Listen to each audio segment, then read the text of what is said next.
Hey there, welcome to this channel, Mr TraveLux. I'm Madison, founder and CEO of Reliant Destinations and MyCaribbeanLuxury.com, and thank you for stopping by this video today, where we're going to take an insider peek at what you need to know when arriving at Sangster International Airport in Montego Bay, Jamaica.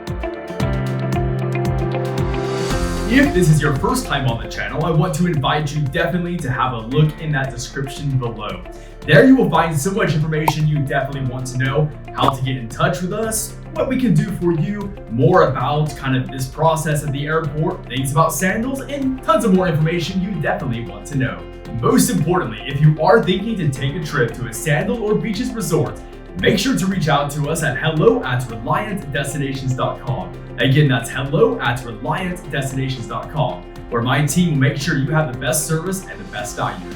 For those of you maybe watching on a smart TV, there's also a QR code here which you can scan to have lots of more information to have a look. And now let's jump in together and have this insider look at the things you need to know when flying into Montego Bay, Jamaica.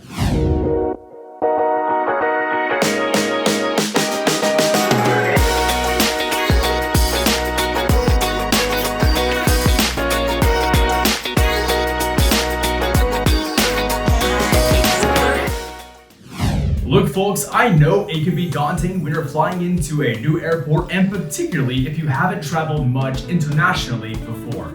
But fear not, in this video we're going to take you through a few things that you really want to make sure you know when coming through the Sangster International Airport in Montego Bay, Jamaica. Some of you might have flown to lots of international destinations before, and in which case maybe only a few things in this video are applicable but are specific nuances about this airport. And for some of you, this is your first time flying abroad anywhere. And for those of you, you are also very welcome, and we will cover just all the things that will make you comfortable during this journey. First, I would love to talk about the disembarkation. Yes, I'm referring to disembarking from your aircraft after your short or long flight, depending on where you're flying in from. You've arrived there in Montego Bay, Jamaica, you're getting off the airplane, and what do you immediately need to know? Well, there could be a few first points of contact, so this depends on your situation, and we'll cover the different possibilities there. First is something called Club Mo Bay, which we'll briefly talk about. Now, if you are flying into the Kingston airport on the other side of the island, there also is a Club Kingston, but in this video, we'll talk about Club Mo Bay just a bit. Club Mo Bay does have a few different aspects to it, but in particular, there is one thing which is probably the most attractive part of a Club Mo Bay package for anyone arriving into the MBJ airport. Yes, I'm referring to that fast track immigration. So it is true, Jamaica is a very popular island, and so depending on the day, it can be very busy. It could also be rather slow, but it is always a bit of a gamble. If you've been looking forward to your trip a lot and you don't want to take any chances and want to ensure that you maximize your time in your resort, then you might consider this package. If you have a pre-booked and pre-confirmed Club Mo Bay VIP arrivals package, then when you get off of the aircraft, there will be a designated representative waiting there for you with a little board with your name on the side. Welcoming you to Jamaican paradise, they will escort you all the way down the arrivals hall, and yes, they will escort you directly through the immigration services into the baggage arrivals hall and even up into the full arrivals hall. So if you're someone that likes a seamless service and that sounds attractive to you, then maybe you would consider this Club Mo Bay. As a top-ranked global seller for Sandals and Beaches resorts, as you can imagine, this is a common question we get. Should we use Club Mo Bay or should we not? Well, personally, I don't use it, and a lot of the clients I have don't use it, but I would say approximately 35 to 40% of clients at the time of this video are using this service. It all really depends on what represents value to you. On a fast day, that could be pretty good value if you're saving a couple of hours and having more time to settle in your resort. On a slow day, however, well, there might not be much value to the package you prepaid whatsoever, so it depends on your own risk appetite. The other thing to note is that when you are in the arrivals hall, if you have the Club Mo Bay package, it does come with access to the Club Mo Bay lounge there in the arrivals hall at the MBJ airport.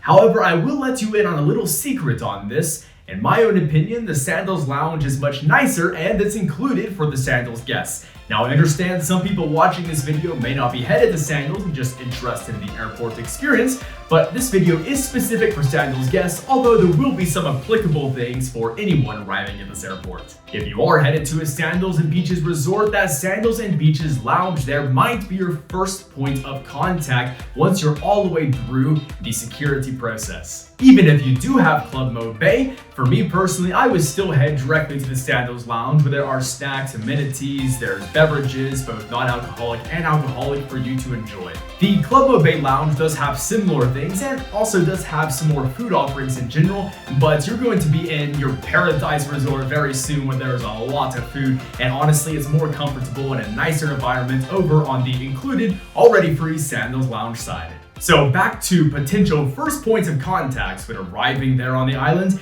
Yes, Montego Bay could indeed be your first point of contact. For those of you not using Montego Bay, you might find that your first point of contact is indeed an immigration services officer there in the arrivals hall. There are a few different steps you want to know, but don't worry, we'll cover those. Before we go into those in more depth, I would remind you that your first point of contact for your Sandals experience will be the grounds controller who is standing there in the arrivals hall once you've cleared all the immigration steps. They'll have a clipboard or an iPad there with all the different names of who's arriving for the day. You simply provide them with your surname. Yes, you can bring your Sandals voucher, but the truth between you and I, it doesn't really matter in this digital era anymore, although it's good to have it accessible just in case there is some issue. Now, we will come back to that Sandals Lounge experience here in a few minutes, but first I want to talk about those steps we mentioned to get through all the security immigration processes to enter the island. That leads us into the airport experience and most particularly the steps you need to clear immigration. Now, it is really important to note that things have been changing in Jamaica. Historically, you had different ways that you could fill out your forms. You could fill it out online, or you could fill it out on the aircraft, or even once you were there at the airport itself, there were some different options.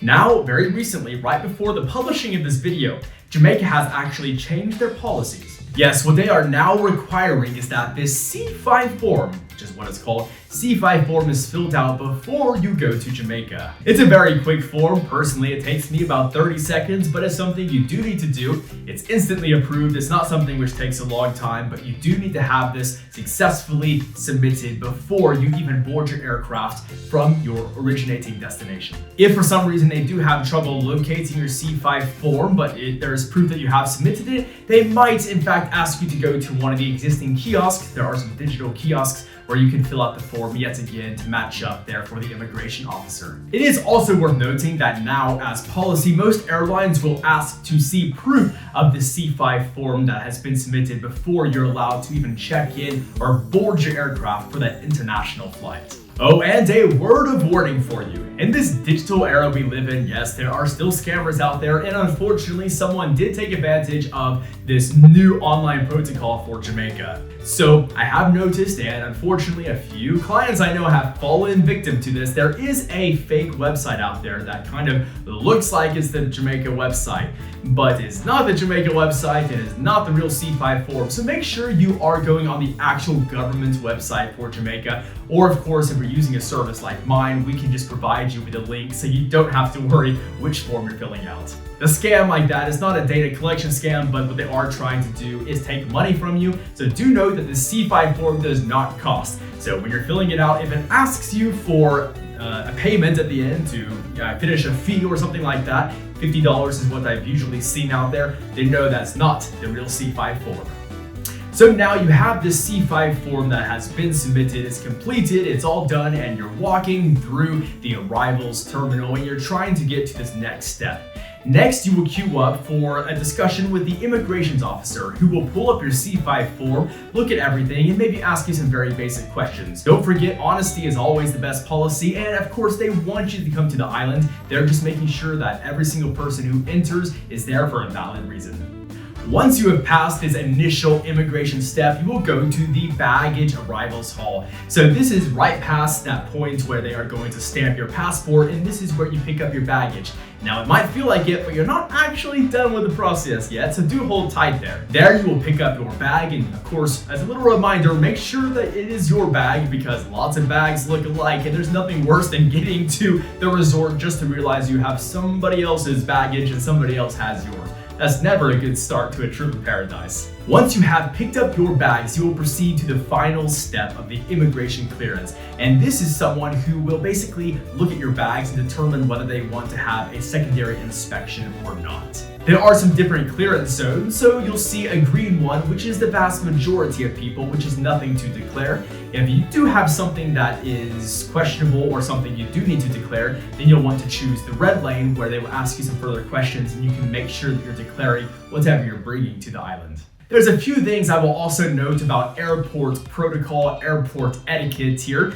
Maybe if you have done a lot of international flights before, you'll certainly know this, but for those that haven't traveled so much, it's worth knowing that in the immigration area, there are a few things that they're a little bit particular about. One of them would definitely be using your phone in that part of the terminal. So while you're waiting in the queues for that first or second part of the immigration clearance process, you want to make sure your phone is put away. If they see it out and they think you're filming or something, that might cause you a little extra headache on your way to your resort.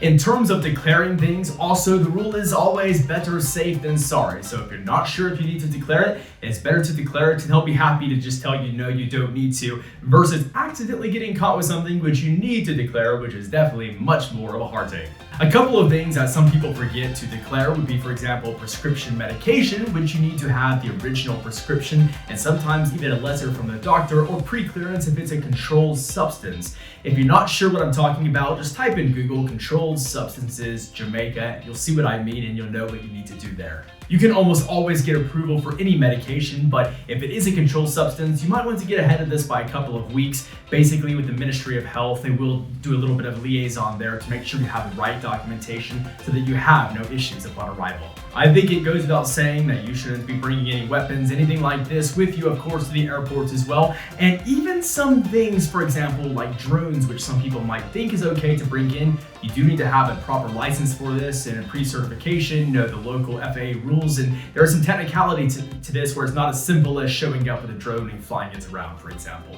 So I always just suggest pack sensibly, pack in a smart way. And speaking of packing, we do have a video on our channel about packing for your Sandals and Beaches trip, which does cover all the different things you want to make sure you have with you and consider possibly packing when you're taking that trip. So make sure to have a look on the channel for that video. Again, packing for paradise, you don't want to miss that. In terms of airport amenities, okay, there's not a lot of food and drink options before you have cleared the security checkpoint. There are a couple of vending machines and there's the very expensive duty free if that's your style. But beyond that, the majority of food and drink will happen once you've cleared that final immigration step. And when you're headed to that Sandals Lounge, of course, you will in there have a soda machine, there's a beer tap, there's a whole lot of snacks in there, some water bottles, a lot of different things in there to make sure you're comfortable during that very short wait while you wait for your transfer. In the airport, there is Wi-Fi. But let's go ahead and say it is what I like to call island Wi-Fi.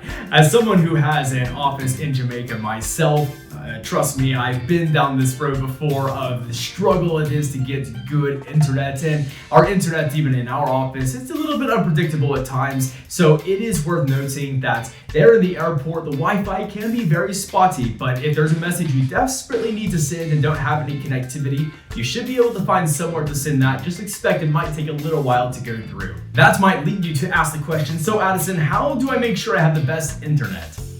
For those of you who are US guests that are traveling to Jamaica on plans, for example, like AT&T, Verizon, even T-Mobile, a lot of these have international agreements where you can have a free or cheap plan to use your data abroad. I have found that those type of plans are really the best, so you want to have a chat with your mobile provider before you arrive, and that'll give you the most seamless experience overall.